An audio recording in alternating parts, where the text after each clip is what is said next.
I've just been so inspired by Ryan and Joe and their journey over the last, well, ever since I joined our church, they've just blown my mind in terms of like devotion to Jesus, and like they're just up for it. You know, Jesus, we've talked about this a lot, but one of Jesus' big frustrations was that people would hear what he said, but they wouldn't apply it to their lives. Still a wee issue in the church today, right? It's like super easy to hear a sermon. It's super tricky to apply it to your life so that you live differently. And that's actually what it means to be a disciple, is that year in, year out, there's like your lifestyle and your week looks a bit different because you're committed to the way of Jesus. Now, Ryan and Joe have been super inspiring, and it's super nice to preach to them because I'm like, well, I don't know who else is going to do stuff, but these guys will be like, yeah, all right, what do we have to read? What do we have to do? We're going to pray. All right, let's pray, you know. So good. And so before all of the storm hit, so to speak, last year with this cancer stuff, their roots were deep, which helps. So you're going to hear some stuff today that's going to, I'm sure, inspire you, but I'm like, start building your root system now so that when the storms of life come, and they will for all of us at some point, you've actually got some stuff to draw from that'll really help you make decisions like these guys have made over the last little while. That's a good intro. All right. Thank you, team. So let's. I'm going to interview them and just sort of provoke really the story, but we've got some notes here to help us. So, welcome, Ryan and Joe. Thank you for the courage it takes to do this, and for your willingness to let us be a part of this as a church community. This is a sacred space. So, do you want to just tell us about the news of hearing about the diagnosis and all that sort of stuff, and we'll go from there. So about a little over a year ago, I was still breastfeeding, but I found a lump, and I got it checked out, and I had a biopsy done, and even at that stage, the way they were acting, I was thinking, oh yeah, this is bad, this is not good. And then after that, I got a call from the GP to come in with a support person, so we knew that that was probably going to be bad news.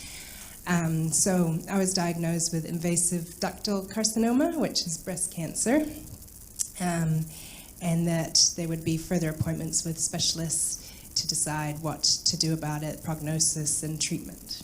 When was this? Like how long ago? I think it was about April. April last year. Yeah.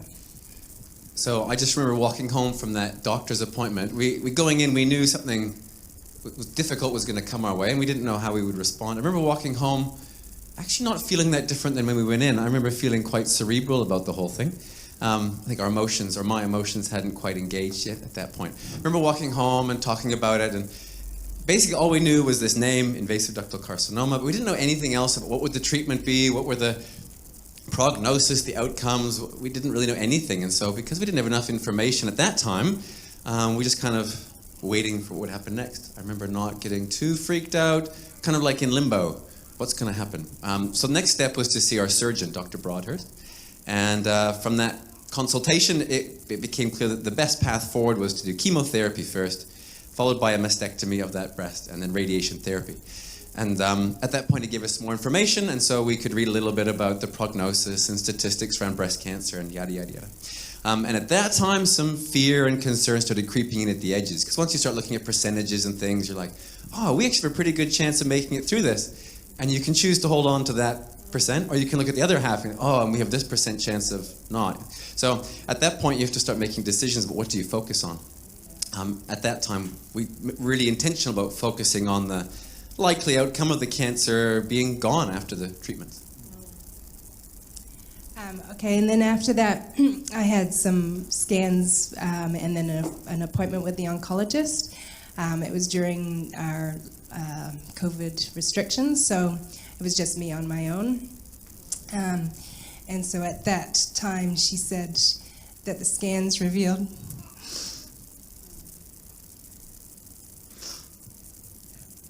So at that time, the scans revealed that the cancer had in fact spread from the breast to other parts too, to the spine, to the rib, possibly elsewhere. So of course, this changed the oncologist's prognosis from eradication mode to mitigate mode. She used the word to prolong quality of life. So Joe was there in person, but I was at home with the kids during lockdown doing homeschooling and stuff. So she called me and we had this conversation on the phone where she said these things. On a nice sunny morning during lockdown, I was sitting on the deck, the children were all playing, jumping on the trampoline, doing schoolwork, whatever. And then there was this heavy, new set of information. And so Joe told me, and obviously difficult news at that time, but we couldn't really unpack it then. We had to set it on the back burner until the evening because, of course we didn't want the children to see their parents falling apart. So Joe came home and she sat in the sun and Sorry, I came home and I sat in the sun and I actually felt just a great feeling of peace and closeness to God at that time. I just felt, actually no thoughts in my head, just a feeling of God's presence. And I continue to feel that every time I ask God to feel that peace again, He brings it back to me. Yeah. So I remember, we just need to let us finish the day and then we'll pass back. So I remember that day we carried on with parenting and cooking and cleaning and bedtimes and homeschooling and on. All with this kind of heavy storm cloud weighing on the back of my mind. Anyway, but again, I knew that if we talked about it in front of the kids, that would be unfortunate for them. Now, it was COVID, and so if it wasn't, we would have perhaps had some people come over and support us, but we couldn't have any personal visits due to the lockdown. So we called Sam and Jen on the phone, and at that point, we were able to kind of allow ourselves to be vulnerable and to share the news, to share our fears and our concerns and there was still so many unknowns, so it was good to just say, this is my deepest fear, and this is the news, and just to cry together. It was on the phone, but it was still a precious phone call. And most importantly, we prayed together, and Sam and Jen just gave us a beautiful blessing of prayer during that time. In the coming days, we learned more, and we were able to tell the children, Mom's going to have chemotherapy, and she's probably going to lose her hair. She's going to look different, and she'll feel unwell during that time. And it was funny, we weren't sure if they were going to ask more about, so what is this cancer? What is going to be the effect on Mom? No, their question was, no hair. So what are you going to do? And so Jo already had her first wig. And so I'll show you my wig. And she brought the wig then, and the kids are wearing the wig and doing rock star and playing air guitar. And that was it. They didn't ask about it ever again, really. So they've been really sheltered from all of the worst of it, which has been a real blessing. Because another big fear was, what are the kids going to think about all of this? But they seem to have been totally immune to any of the stresses.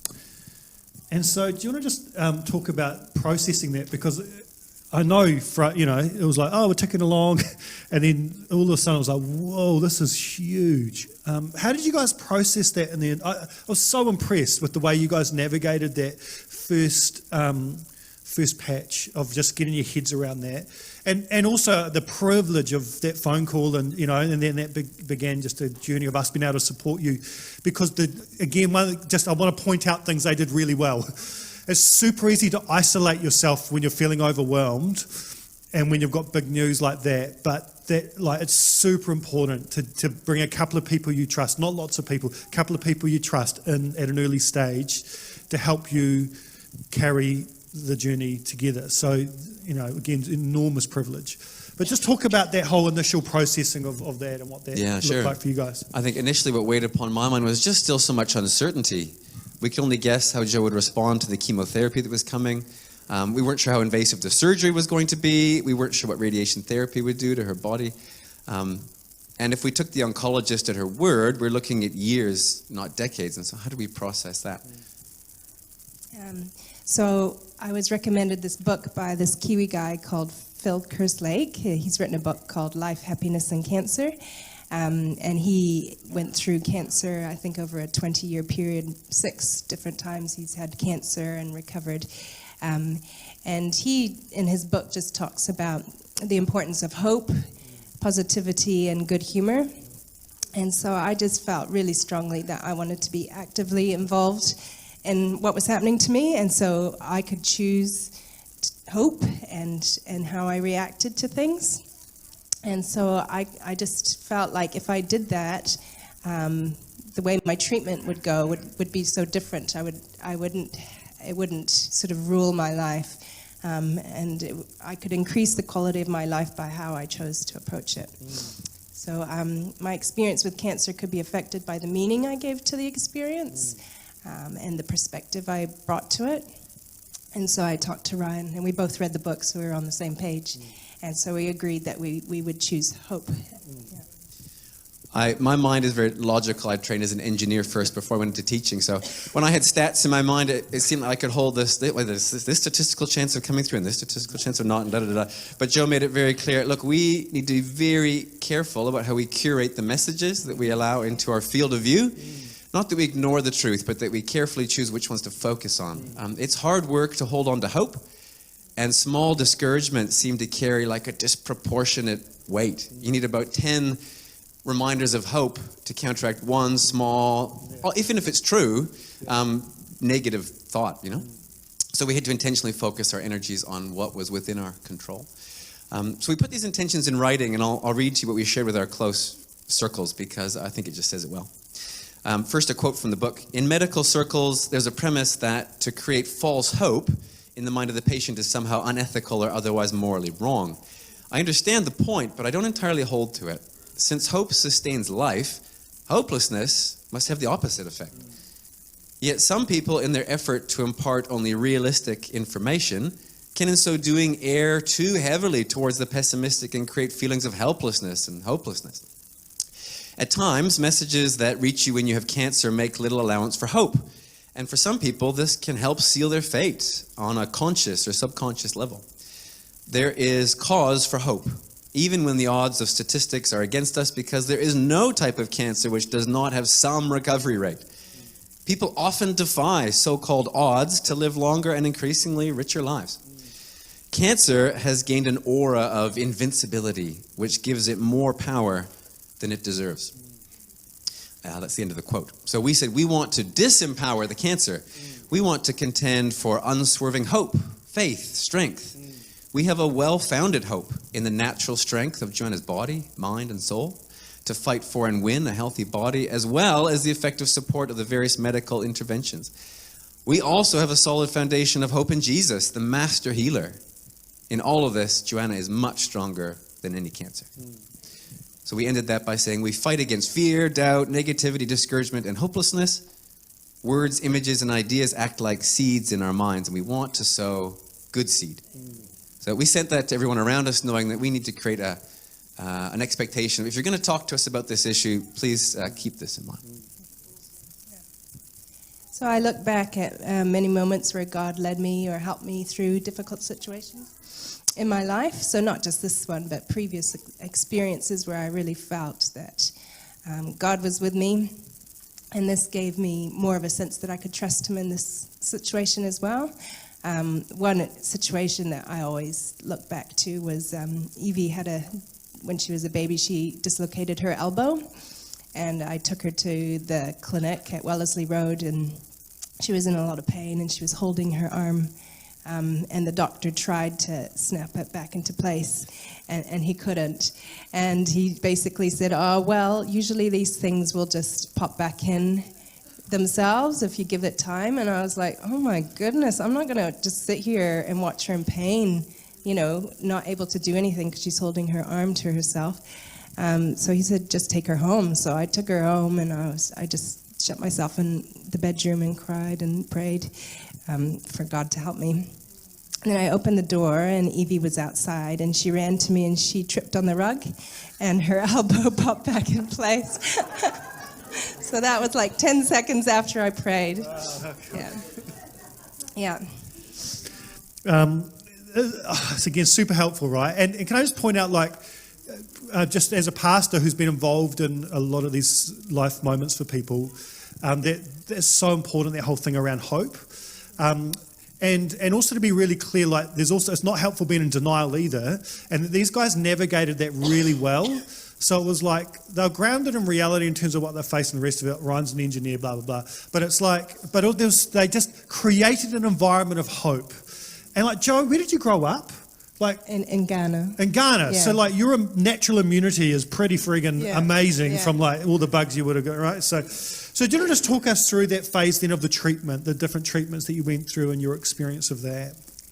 So first I had chemo, which I had 5 rounds of chemo. They would give me chemo, and then I'd wait for 3 weeks and have it again.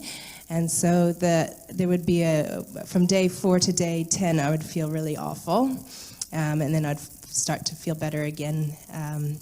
And during those awful days, I just felt like I was wading through mud. But I was also encouraged that I never felt nauseous enough to throw up. So I was able to eat, and I was also able to keep up a daily routine, but just went at a much slower pace. And as the chemo progressed, I would get checked every 3 weeks. The cancer visibly receded, and that's why they gave me chemo first, because they wanted to see what the result was on the tumor rather than removing the tumor, and then you couldn't see the result of the chemo afterwards. So it was really encouraging, because I could even feel it gnawing away at nighttime. There was a pain, but I felt, oh, maybe this is a good pain this time, because it feels visibly like it's shrinking. So that also was really encouraging. And then the oncologist, after her examinations, at the end said it's so hard to find. She couldn't find the tumor. And then she was saying, oh, it's insanely fast how quickly it's responded to chemo. And she was so pleased. So she was just very encouraging about the way that the treatment was going. And I mean, she saw it from a medical point of view, but I was thinking, oh, well, God's got this under control. So then I finished my chemo, and then the next unknown was surgery, because they were saying, with COVID and everything, if the surgery wasn't booked early enough, I would have to have another round of chemo, and by that stage I was feeling like I couldn't handle anymore. So we prayed about that too, and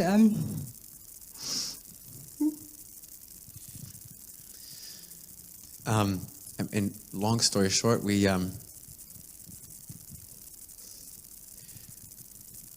there was technically one more round scheduled, but we were possibly able to avoid it if the surgery was scheduled promptly, and we brought that to prayer, and everything fell into place. The surgery came about quickly. The surgeon was amazing and comforting and caring, and we totally dodged that last round of chemotherapy and went straight into the plan for the surgery.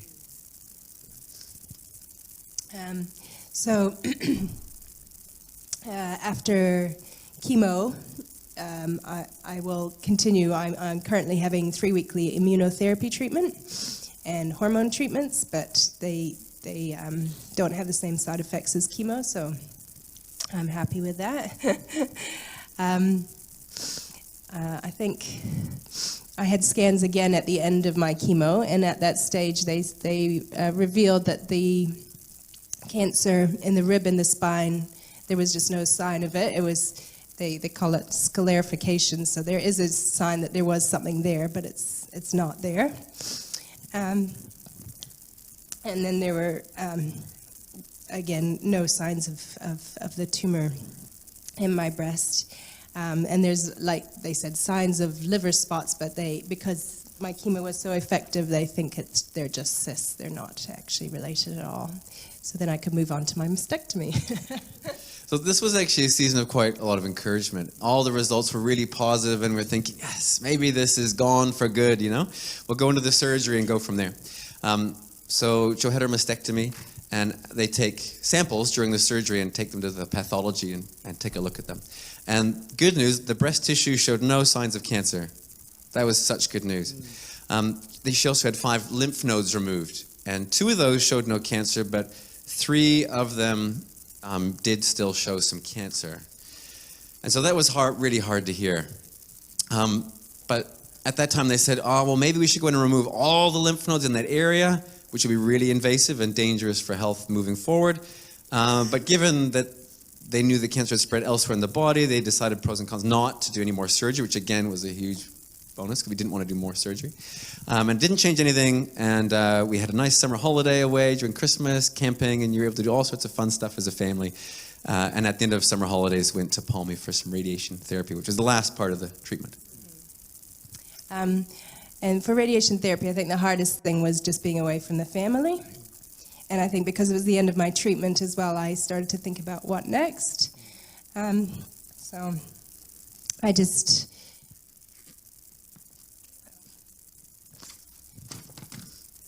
I probably had too much time on my hands when I was there.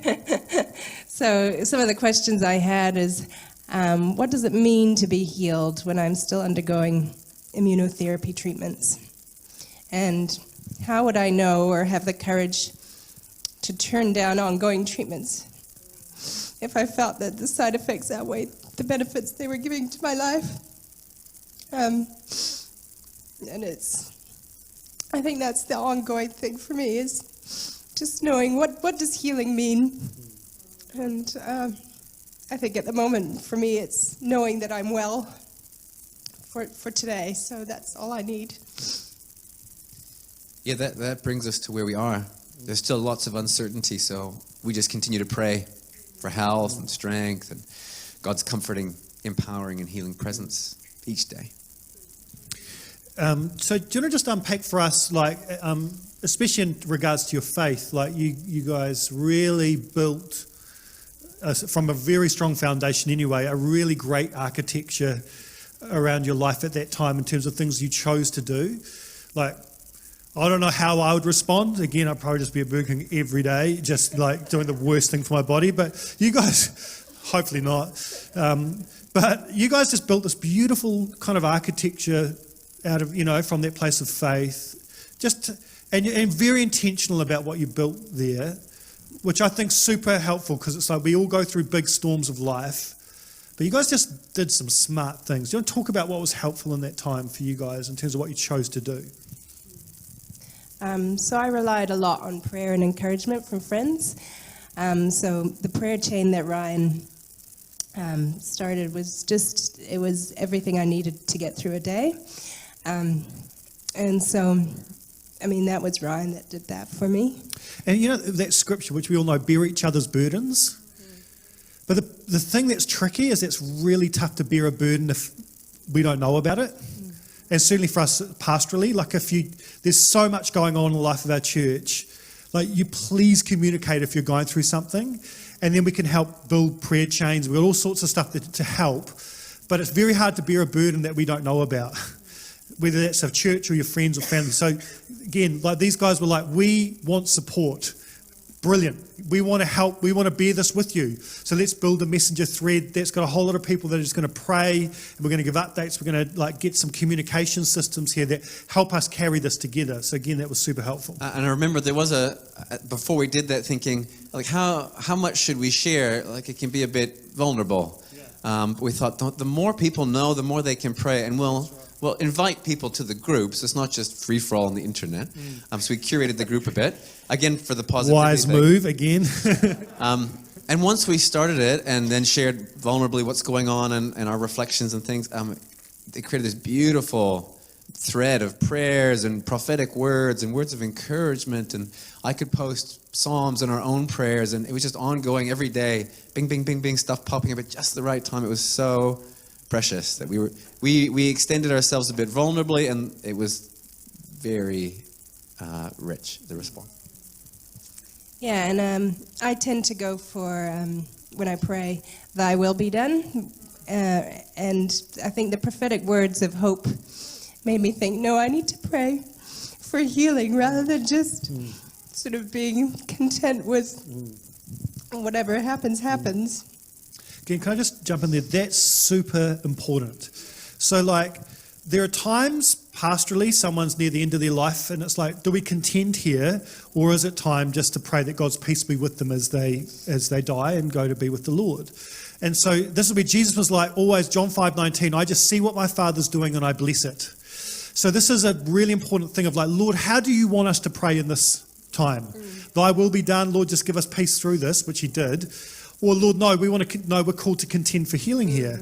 And it was that, clearly, we all felt it. It was like, no. Oh, no. And like, we all got warmed up. And from the moment we knew about it, we were praying, no, Lord, come into this place and bring your healing. And we've seen, even you've heard the story, It's like that's what it looks like often, is that through these things that, I've heard this so many times, surgeons and doctors like, wow, that's incredible results. I have a pastor friend of mine in the States who was written off by all the doctors with cancer. And just last week he's posting, like, the doctors are like, this is literally unbelievable. And thousands of people have been praying for this guy, So that's so good. It was like, Lord, how do you want us to pray? Okay, we're contending here. Of course we're contending. Yeah. And God spoke to me in different ways throughout my year. And I think at the very beginning, it was really basic. Like, it was tangible signs that I needed. I needed to know his presence. So it sounds a bit ridiculous, but every day I would, start being fearful. And then I'd see a rainbow or a monarch butterfly. Those were the two reoccurring, really tangible signs of his presence. And as it went on, I didn't need that as much. And so then it was more, I joined Strava, which is like a running app, because I was going to go for a morning run or walk every day. And you can title your exercise, and I felt like I need to give these this a real meaning. So all through my walk, I would be thinking, what is the word for my title of my Strava run today? But that was God speaking to me. I always had a word that was quite, carried me through the rest of the day. And then people's encouragements and prophetic words really I would just mull on them and think about them a lot.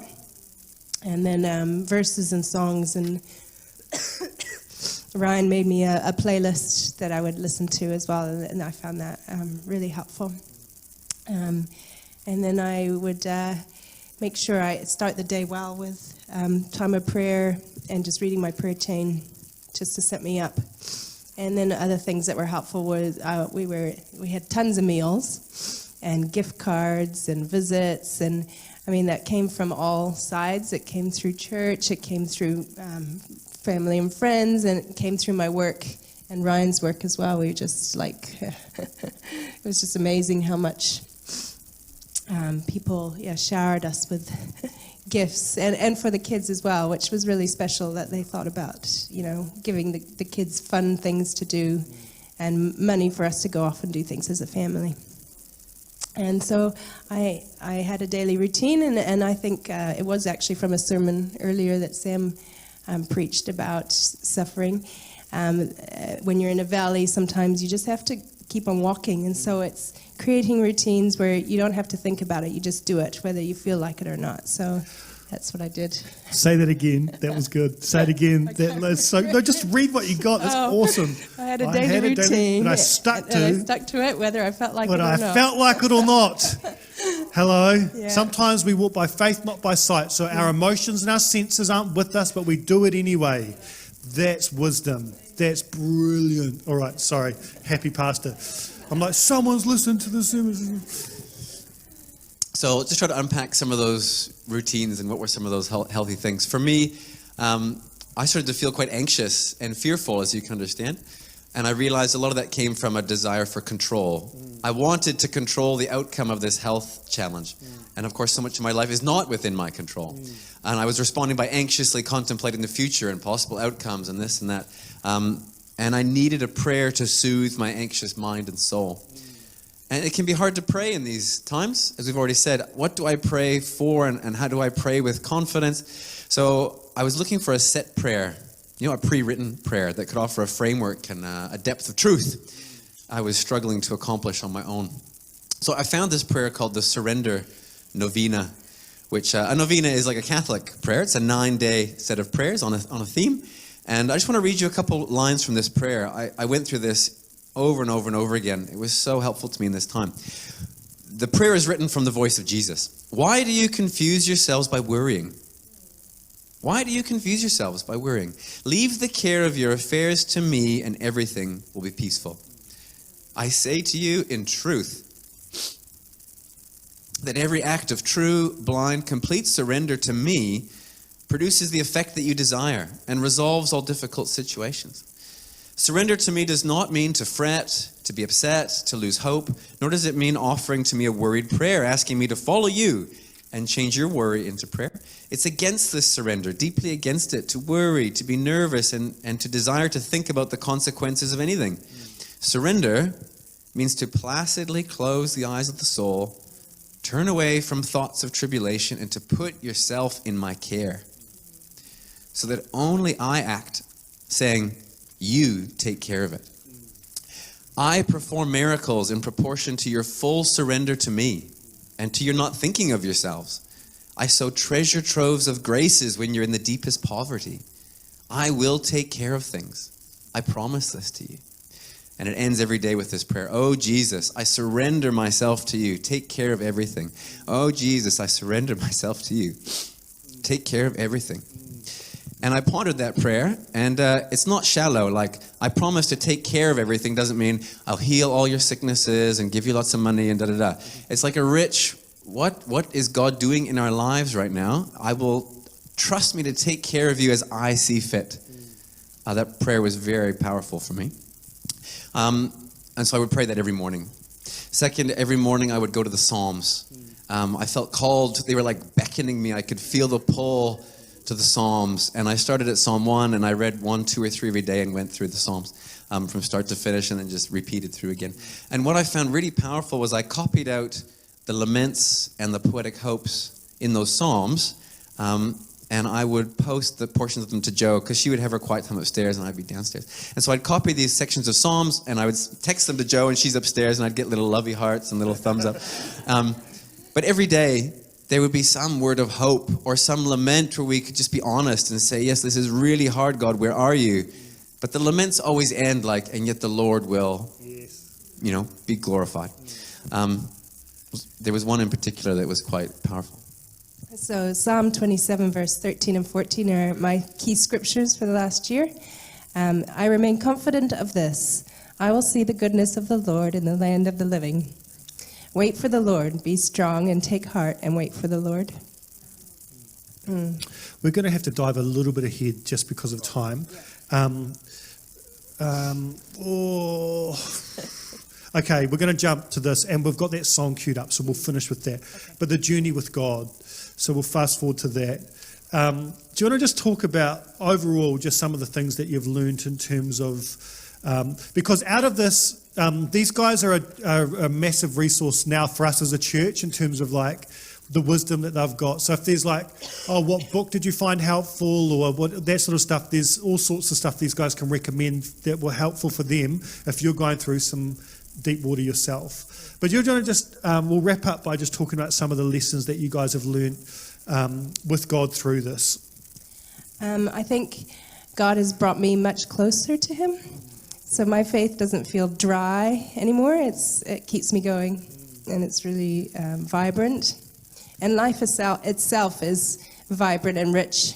And I read that in quite a few books, not like secular books, like people who think about their mortality more. It just really brings life to, it's much richer. And I feel like I can face my mortality and not hide from it. I live much more in the moment because I realize that today I am well, so I want to enjoy that.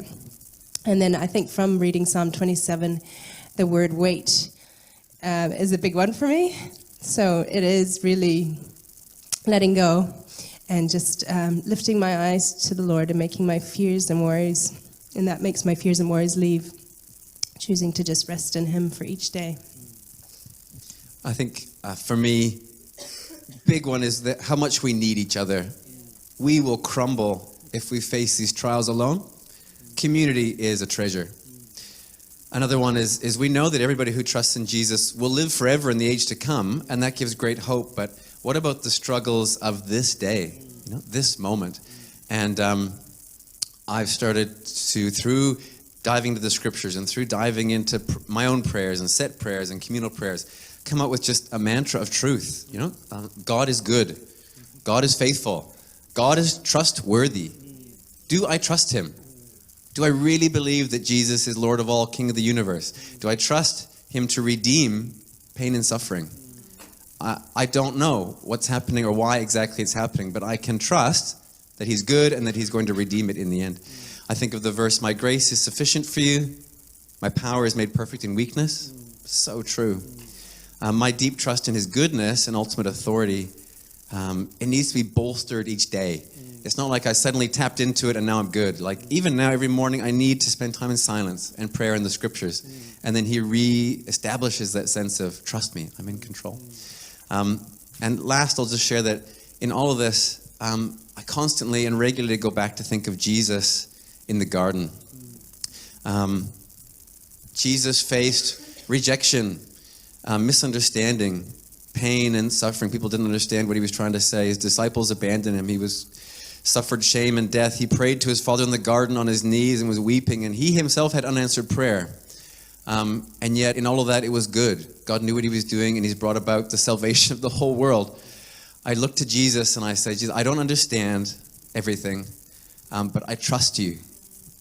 And that's the place I've come to, and I come back to that again and again. Jesus, I trust you. I surrender to you. And again, that doesn't come about as just like a realization and then I've got it. It comes about through daily following these routines and him reestablishing that reality. Yeah, I think it's interesting how in life constantly we're faced with these intersections with God and our relationship with him. And the question is always, will we get a bit distant from God or will we go deeper with him?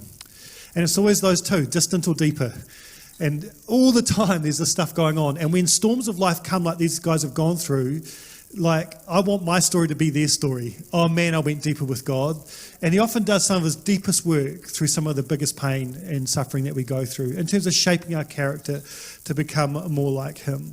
It's so inspiring just to see their story and the way that they've chosen to just go deep with God through this.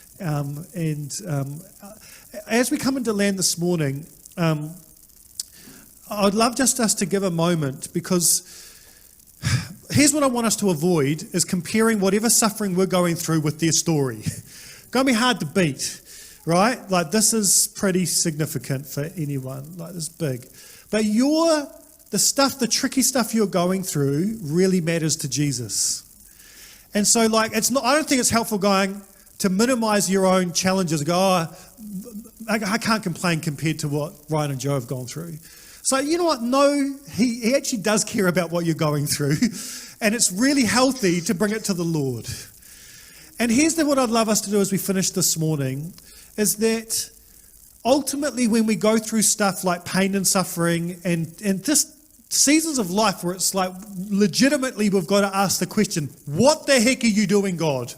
Where are you in this? That's a good question to ask. Psalms are filled with it.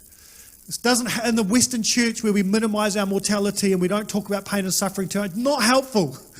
We go through that stuff in life, and so asking it, what's going on here, God's really healthy, because at least we're engaging with him rather than getting distant from him.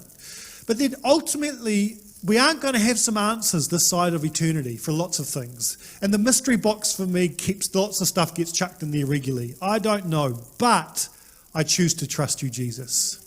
And so here's the ministry opportunity this morning. Whatever you're going through, there's an invitation that Jesus has for you this morning to say, I still choose to trust you, Jesus. I trust you. I trust you. And what does that look like? Well, I'm going to rant and rave at you. I'm going to journal my little heart out. I'm going to throw my lollies. I'm going to run to you and weep, and whatever it may be. It's just engaging with him and wherever you're at in terms of processing whatever you may be going through, in terms of the tricky stuff of life. And so I'd love us just to close in prayer. And as we do that, we're going to play a song in the background. The words are going to be on the screen. That was one of the main songs that had particular meaning for Ryan and Joe. And the words will be on the screen, and it will really, you'll see that it resonates with what they're talking about. So let's hit play on that, Ramon, and let me pray. Father, we just thank you that you're here. And Lord, whatever we're going through, Lord, I pray that you'll just come and meet us afresh this morning. Where we have questions, I pray you'd meet us. Where we're wondering where you are, would you meet with us? So come, Lord, and just minister to us as we listen to this song in Jesus' name.